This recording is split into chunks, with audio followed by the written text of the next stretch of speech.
The hounds of war are about to be unleashed. I was just reading my copy of Chandler's campaigns on Napoleon. I was flicking through his Winter War of 1806, 1807. I'm going to read to you chapter 49, the Battle of Eylau. This is in 1807, February 1807. Bonaparte, or Boney, had dusted Prussians off in 1806, then he went straight after Russians, and this is him catching up with them at Eylau in February 1807. Carnage.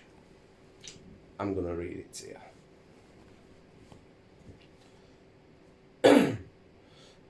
Excuse me. On February 5th, the pursuit of Bennigsen began to gather momentum, as Murat and Soult headed for Landsberg, Davout for Heilsberg, with orders to seize the bridges there, and Ney struck out for Wormditz, entrusted with the task of keeping Bennigsen and Lestock separated.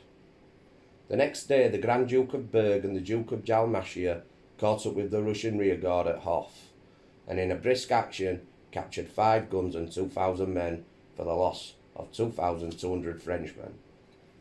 It was a scrappy, piecemeal battle, and it was not long before the Russians resumed their retreat, reaching Eylau during the evening.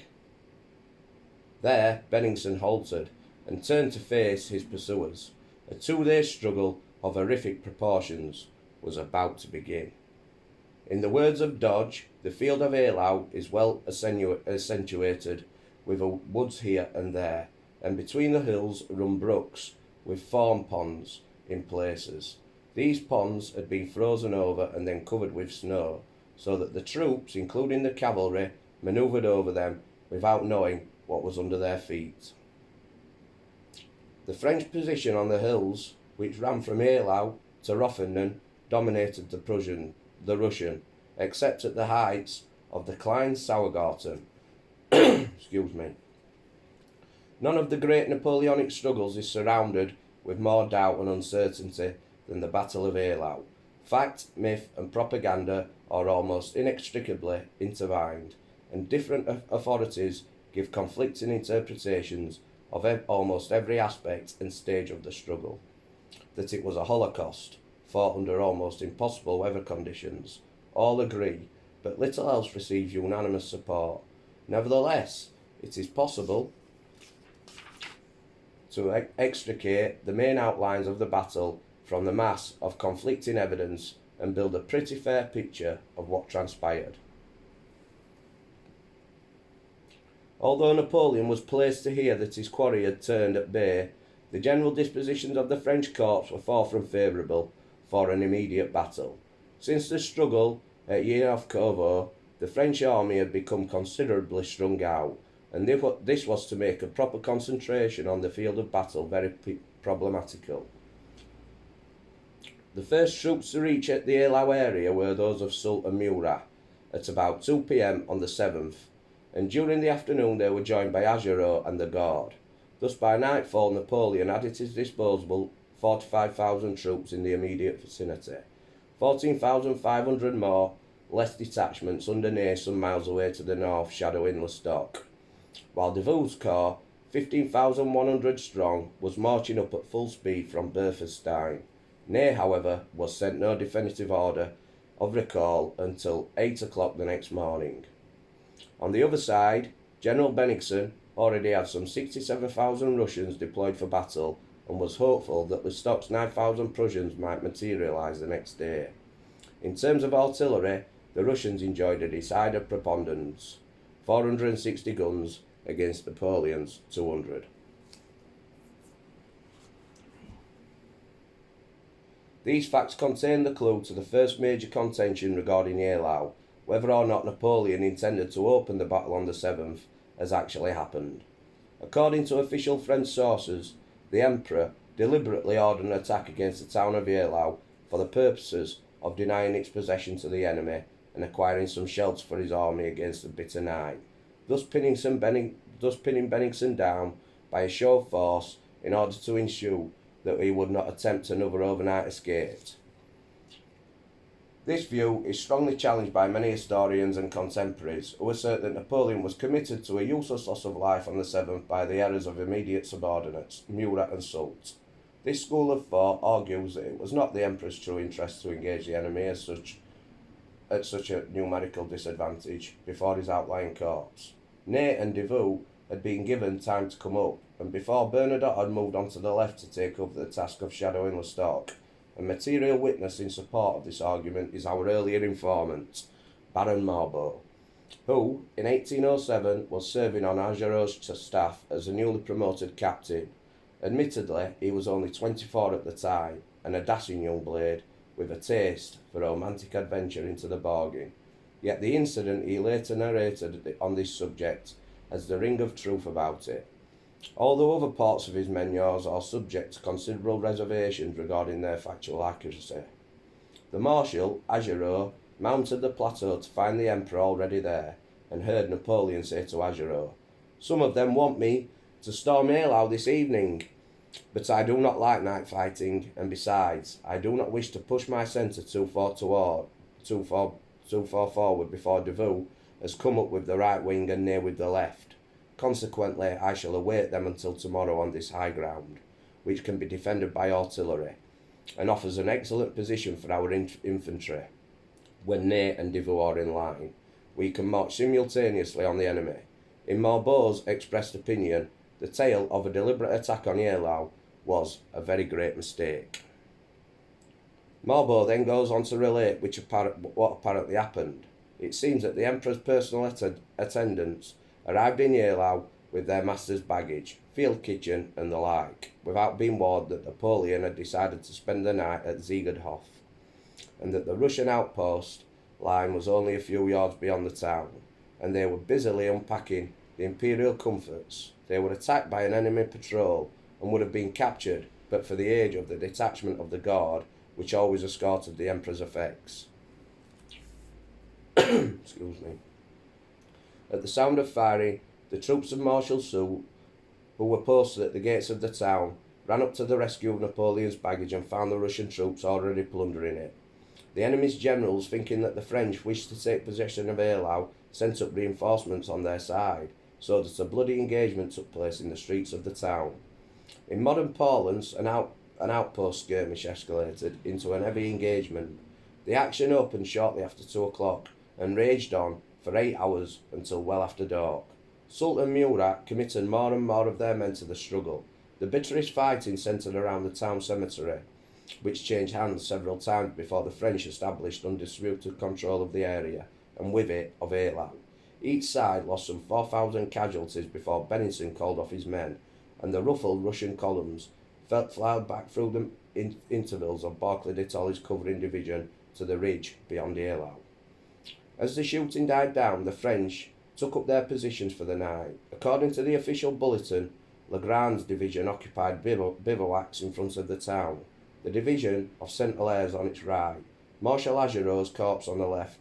Marshal Davout's corps had since the previous day been wheeling to outflank the Eylau and fall on the enemy's left flank.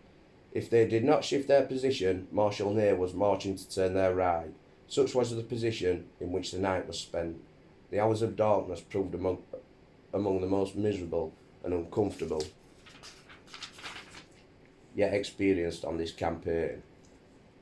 According to Peter, there were 30 degrees of frost before morning. Some of the French were fortunate enough to have a roof over their heads in Eylau and the neighbouring villages. Indeed, the ferocity of the previous evening's fighting was probably in part caused by the men's understandable eagerness to secure some form of shelter.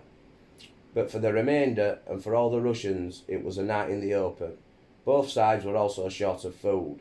The Russian commissariat was in any case hopelessly disorganised, but the more elaborate French arrangements also broke down completely, the wagon convoys being unable to progress up to the troop, and gun-choked roads. It was a night hard to forget, although the horrors of the morrow would soon eclipse it in the minds of the survivors. Dawn on the 8th brought little immediate relief to the men's miseries. and almost continuous snowstorms made it a bit difficult to pick out the enemy's positions. Eventually, it was discovered that the Russians were occupying a ridge running some 1,200 yards to the east of Eylau, parallel to the French position on the Western Heights. There is much controversy as to how many men each commander eventually controlled, estimates ranging from 63,000 to 90,000 for the French and from 60,000 to 95,000 men for the Russians. The exact truth will never be known, but it seems probable that after Davout and Ney had made their appearance in strength, Napoleon could dispose of 75,000 men, allowing for a couple of thousand stragglers, while Russian strength rose from an initial 67,000 to perhaps 76,000 after the arrival of the stock. In terms of overall numbers, therefore, there was little advantage to either side, but the Russian artillery was far stronger. However, Napoleon certainly seriously outnumbered in every respect throughout the morning of the 8th, before his outlying subordinates came up to redress the balance. This circumstance largely determined the plan of battle and formation adopted by Napoleon. Soult's divisions, two on the French left, one on the right, supported by every available gun, were to undertake the inconceivable role of pinning attack, with orders to inflict the maximum casualties on the Russian hordes, and above all to delay the commencement of the main Russian onslaught until at least Davout had materialised on the further flank. The latter's role included the isolation of the Russians from the River Eylau to the east, the harassment of their northerly line of retreat towards Königsberg by means of a turning movement, and it was hoped the driving of Bennigsen's survivors towards the Frisian half. Eylau and Murat were to form la masse décision to be committed at the critical moment against the Russian left. The Imperial Guard was, as always, placed in reserve. Napoleon had hoped that Ney would arrive from the north in time to complete the encirclement of the Russians and to sever the road to Königsberg. To implement this intended double envelopment, which might have rivalled Hannibal's achievement at Cagny had it fully materialised, the French were drawn up in their following positions. 2 divisions of Soult's corps were stationed immediately to the north of Eylau, Lowell on the left occupying Windmill Hill and Legrand on his right. St. Hilaire's division was placed at Rotherham, 1,000 yards to the south of Eylau. The northern and southern flanks of the French front, which extended over some 4 kilometres of ground, were entrusted to the forces of the cavalry under Lasalle and Milhaud respectively. Eylau was instructed to drop his 2 divisions between Eylau and Rotherham, with the remainder of Murat's reserve cavalry to his right. The Imperial Guard was stationed immediately behind and to the south of Eylau, and on this one occasion the Corps d'Elite was allotted a battle station far further forward than usual, substantial proof that Napoleon was worried about his weakness of numbers. He had consequently decided to expose his beloved Guard to the full view of the enemy in hope of impressing them with an apparent show of French force, thus concealing his true situation. Excuse me. Between the flurries of snow, the black outlines of the Russian formations could be picked out against the white landscape. Bennigsen had divided his army into 4 main parts. On his right, facing Soult and the Salle, stood the divisions of Chukov, stretching towards Slodityn Township. In the centre, Generals Essen and Sacken held command of the largest grouping of Russian troops, with 2 massive batteries of 60 and 70 guns respectively to their immediate front. On the left were drawn up the forces of General Tolstoy and Kemenskoy's division in reserve. As in the case of the French formations of cavalry guarded by both extremities of the line, while in central reserve the Russian commander placed the experienced Doktorov and 2 divisions together with 60 more guns, many of them belonging to the horse artillery. Headquarters were situated in the village of Ack-Klappen, immediately behind this reserve. The balance of the Russian artillery was distributed along the rest of the front. There is some doubt as to which side actually discharged the first shot on the 8th, but it would seem that the Russians opened fire at 8 in the morning, pouring a hail of round shot into the town of Eylau. The French gunners were not slow in making reply, and soon a full-scale bombardment was in progress. Although the din was greatly muffled by the falling snow on balance, it appears that the Russians suffered more heavily than their opponents. despite their superior weight of metal. For through necessity, the French formations were considerably more extended and consequently presented smaller targets than the dense Russian masses. Some of Napoleon's troops, moreover, were sheltered by the houses of Eylau and Rotherham, but towards 9 o'clock both towns were set on fire by Russian mortar fire, and soon a pall of dark smoke adding to the pervading doom. Half an hour after the opening of the bombardment, Napoleon ordered Sultan Lasalle to make a threatening demonstration against the Russian right in an attempt to draw Bennigsen's attention away from his left flank. While in the fullness of time, the main French blow would be delivered. Already, General Friant's division at the head of Davout's 3rd Corps was approaching the field from the south, but it would clearly be some time before all was ready there for the main onslaught. Soult's divisions accordingly advanced with great bravado for some 600 yards, and as Napoleon had hoped, this proved too much for Chukov's patience. At about 9 o'clock the Russian right wing rolled forward over the frozen marshes and lakes to fall on Lowell's division. A desperate struggle developed. Most of Soult's men were being driven back toward Eylau, although Windmill Hill remained in French possession. At the same time, masses of Russian cavalry began a heavy attack against Friant's, deploying columns on the further wing. The situation on both flanks was soon far from Napoleon's liking. He had not envisaged Soult being severely mauled so soon, nor had he anticipated that Friant's division to the south would receive such early attention from Tolstoy's cavalry. Two courses of action were open to him. He could either counter-attack immediately against the Russian left to ease the pressure on Friant and try for a quick decision, or order the 4th Corps and Lasalle to pull back, thus trading space for time in the hope that Ney and the rest of Davout's corps might thus be given time to arrive in force. For a short while a tactical pause hung over the battlefield, during which the rival batteries renewed their muffled thunder. Then the Emperor made up his mind, considering that Bennigsen would, under Chukov, to renew his attack on the outnumbered Soult and make a drive for Eylau itself, and that there would consequently be no time to pull back the French left to a new line. Napoleon ordered Augereau's corps, Port of Le Mas de Decision, to advance without delay against Tolstoy's positions and create a diversion. He was to be accompanied on his right by Saint-Hilaire's division, which was further instructed to link up with Davout's deploying columns. By this time, Moran's division was coming into view behind Ferrand. As Davout's command was not yet fully on the scene, this launching of Augereau and Saint-Hilaire against the Russian left was somewhat premature, but Napoleon hoped that the move would assist Sultan Friant and prepare the way for the whole army to pivot around Eylau before falling with crushing strength on Bennigsen's left.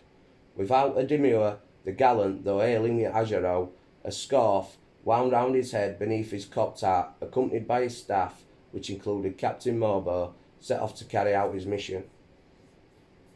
The 7th Corps, some 9,000 strong, swept forward into a raging blizzard of snow.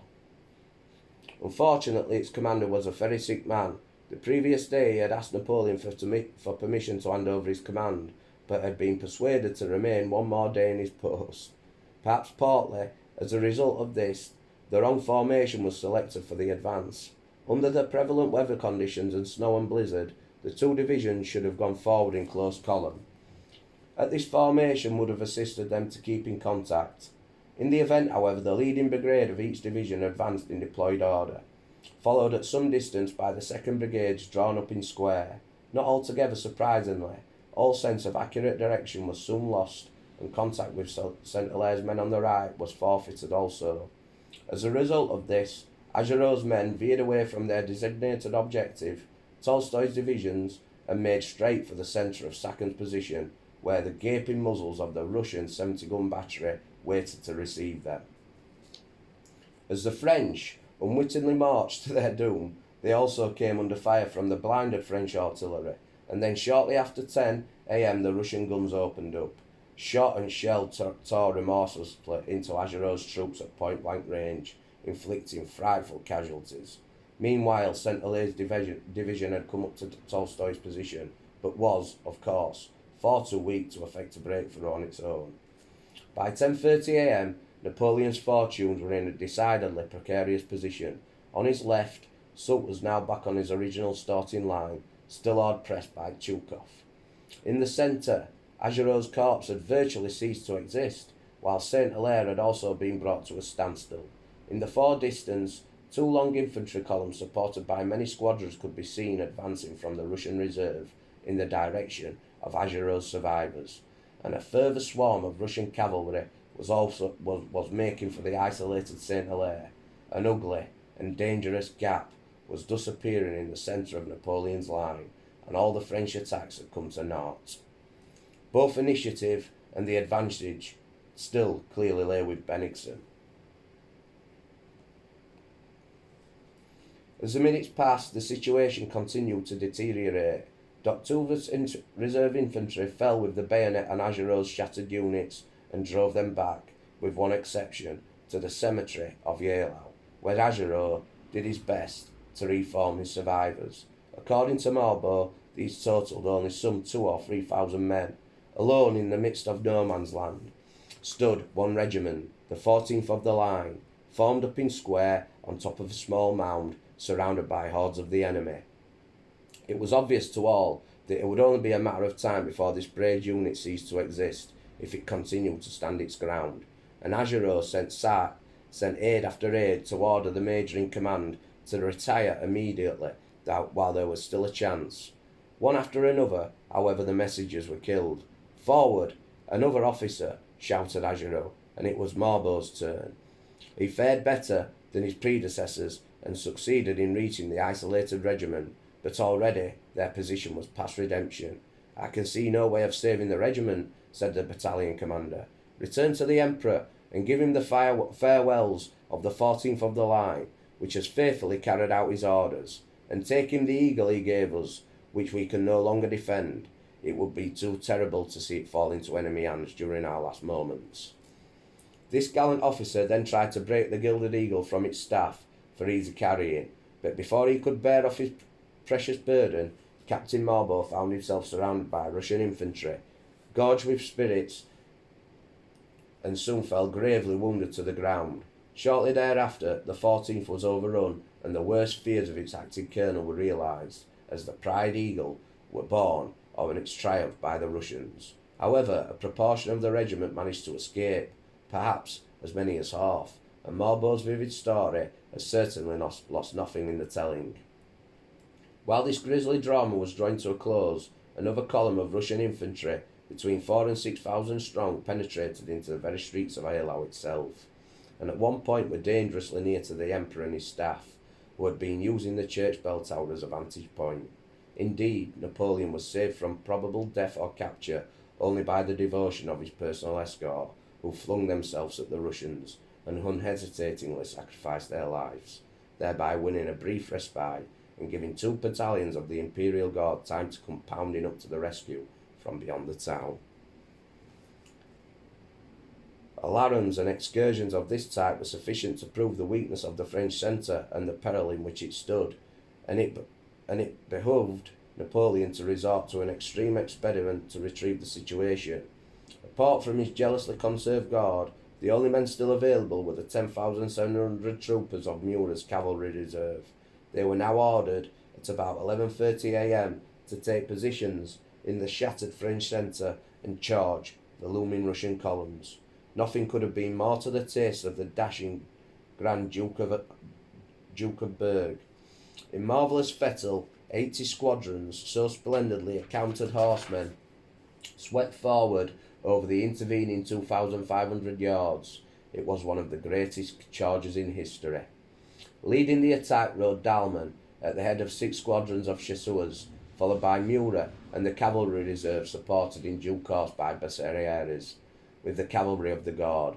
The troopers of Grouchy, de Hautpal, Klein and Milhaud swept forward in turn. First, Murat's men swept through the remnants of the Russian force retiring from Eylau, before dividing into 2 wings, one plunging into the flank of the Russian cavalry force attacking Saint-Hilaire's embattled division, the other sabring its way through the troops surrounding the square of dead men at the scene of the 14th Regiment's last stand. Excuse me. Even then, the impetus of this fantastic charge did not slacken. Driving forward, the 2 cavalry wings clashed through the serried banks of sack and centre, pierced them, reformed into a single column once more in the Russian rear, and then plunged back the way they had come through the disordered Russian units to cut down the gunners who had done so much harm to Augereau's men. As the stunned Russians attempted to reform their line, a relieved Napoleon ordered forward the cavalry of the Guard to cause more disorder, and thus cover the safe retirement of Murat's weary but elated squadrons. "Heads up, by God!" cried Colonel Lepec of the Mounted Grenadiers of the Guard to his men as they awaited their turn, sometimes ducking the bursting shells. "Those are bullets, not turds." Behind the big boots charged big 6 squadrons of Mamelukes and Chasseurs. Their task was so successfully accomplished, but at the cost of heavy casualties. For a loss of 1,500 men, Murat had won Napoleon a vital respite in the centre, which would also enable Davout to make the full weight of his corps fell. The horsemen of France had also relieved the pressure on Augereau, Saint-Hilaire, and indirectly on Soult. Even more important, the gallantry and effectiveness of this attack pushed fresh thought into retiring French infantry and disguised from Benison the true weakness of the French centre. It was now noon, and the Russian general had already lost his best opportunity of clinching a notable victory by seizing Eylau and then rolling up the French line. Napoleon had good cause to be grateful to his cavalry arm, and now, perhaps for the first time in the history of the Grande Armée, came indisputably into its own as a finely tempered and practically irresistible battle weapon. In this emergement of Léon de Branche into glory, one factor of great importance had been the requisitioning of magnificent chargers from Prussia at the close of the previous campaign. The wiry Russian horses proved no match for these mounts, although the French had now survived the worst crisis of the battle. As the day was still far from over, some say that Napoleon should have used his battalions of the Guard to exploit Murat's success in the centre, but this the Emperor refused to contemplate.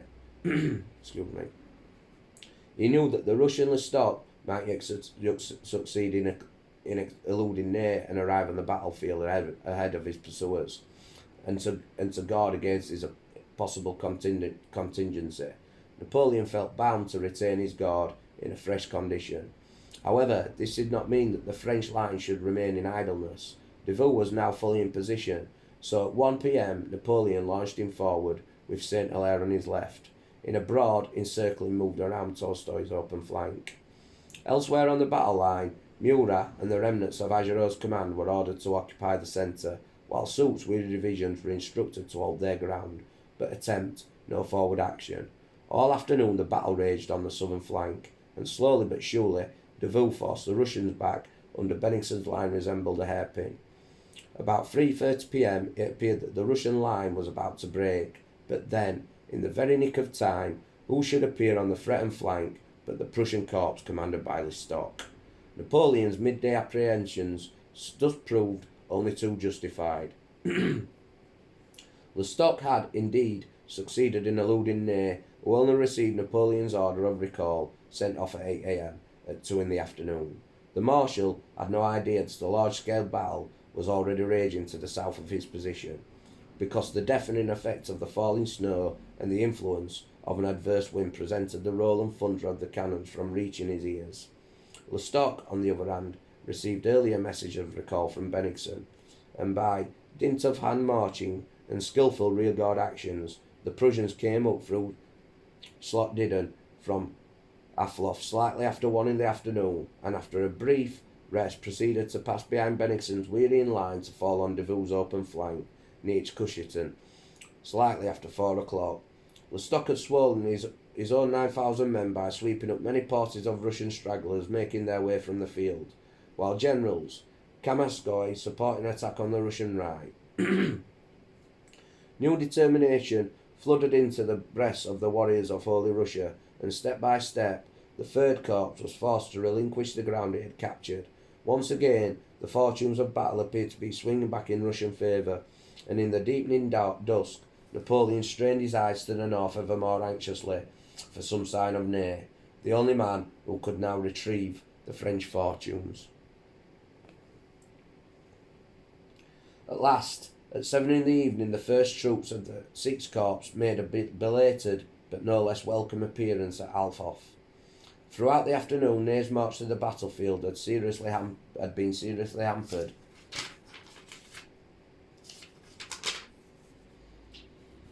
by Lestock's rear guard, but now at the 11th hour the greater part of his 14,500 men were appearing on the scene. Ney lost no time in sweeping forward to capture the village of Sloshditon from Tukov at about 8 p.m, but in the end the Russians managed to regain control of the place as Ney drew off to take post on the left of Soult's corps. The arrival of this timely reinforcement put fresh heart into the French soldiers in their turn, and by 10 o'clock the Russians' counter-offensive had been brought to a standstill, and a condition of stalemate reigned over the whole length of the battlefield.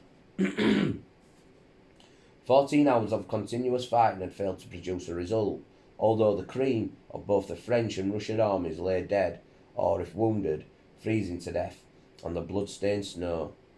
Fortunately for Napoleon, his adversary's nerve broke first. At 11 that night, Bennigsen held a council of war at Ancklappen to decide on the best course of action. Several generals pleaded with him to hold his ground and reopen the struggle the next morning, but Bennigsen had already spent many hours in the saddle, and his endurance was at an end. The arrival of Ney's relatively fresh corps had proved the last straw. The Russian commander-in-chief therefore made up his mind to abandon the field, rejecting his subordinates' advice, and from midnight onward the Russian columns began to draw away, covered by a rearguard of Cossacks. It was only at 3 in the morning that this movement was noticed by Soult's shivering outposts, but there was no question of mounting an immediate pursuit. The French army was in no condition to move another yard. So ended the grisly and inconclusive Battle of Eylau. The losses and suffering had been horrific. Napoleon claimed that the Grande Armée had lost 1,900 killed and 5,700 wounded. But this is a case of blatant propaganda, justifying the cynical phrase, to lie like a bulletin. Even the most optimistic French commentators put the French losses at 10,000 men, but this would still appear to be far too conservative a figure.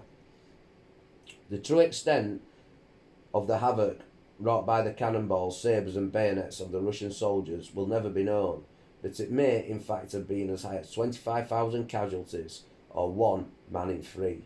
The Russians had suffered rather less heavily, losing probably 15,000 troops, including a proportion of Prussians. Nevertheless, it had been the most gaudish struggle for many a year, and Napoleon was hard put to present the outcome as a French victory in spite of the propaganda machinery at his disposal.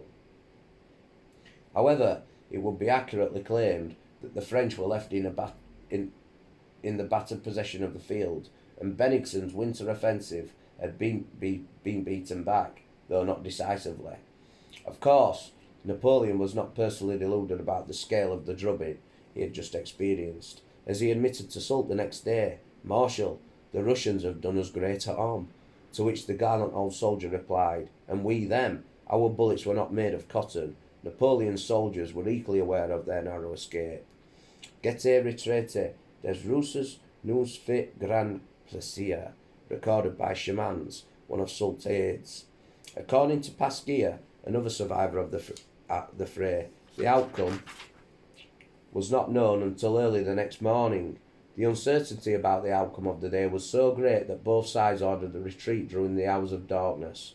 Marshal Davout, who spent the night with the most advanced troops, confided to someone who, who shortly after told me that he was on the very point of beginning his retrograde movement when an officer arrived from the pickets to tell him that loud noises were emanating from the enemy camp. Putting his ear to the ground, he, Davout, recognised the distinct sounds of cavalry and guns on the move, and as the noise was receding,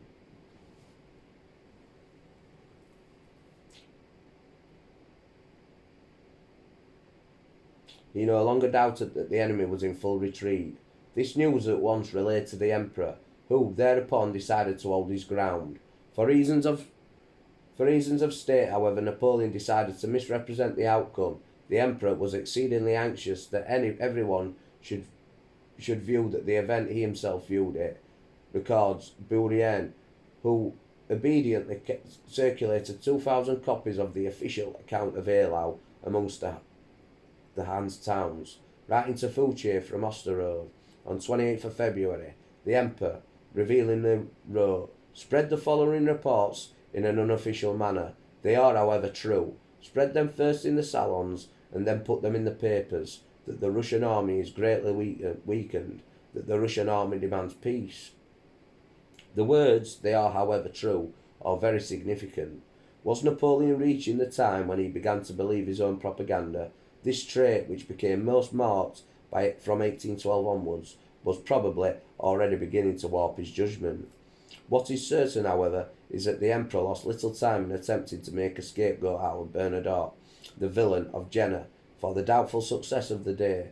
It is true that Bernadotte never appeared on the scene, but Napoleon's claim that he received a direct order to do so from the hand of General Hautpoul was a little too contentious for even Bourrienne to accept at its face value. For Hautpoul failed to survive the day, perhaps a little too conveniently. If Bernadotte can be severely censured for his conduct on the day of Jena oustet, he was almost certainly blameless on this occasion. But inevitably, the new imputation was bitterly resented by the Duke of Pontecorvo, and this no doubt contributed his decision 5 years later, as Crown Prince of Sweden, to throw in his lot with Napoleon's adversaries. There was little chance of resuming active operations for some time to come. The troops were exhausted and mutinous. Very significantly, as Napoleon moved among his men on February 9th, cries of "Vive le Pas" and "Dieu par la paix" were more frequently heard than the conventional "Vive l'Empereur." These slogans were more reminiscent of the early months of 1796 than of the high days of the Empire. To this low state of morale, reflected as always by an increase in marauding and atrocities committed against the helpless Polish peasantry, was soon added the complication of a sudden thaw, which turned streams into rivers, rivers into torrents, lakes into inland seas, and everywhere else produced a carpet of almost impassable mud. However, for the sake of appearances, a great show of French activity had to be fabricated.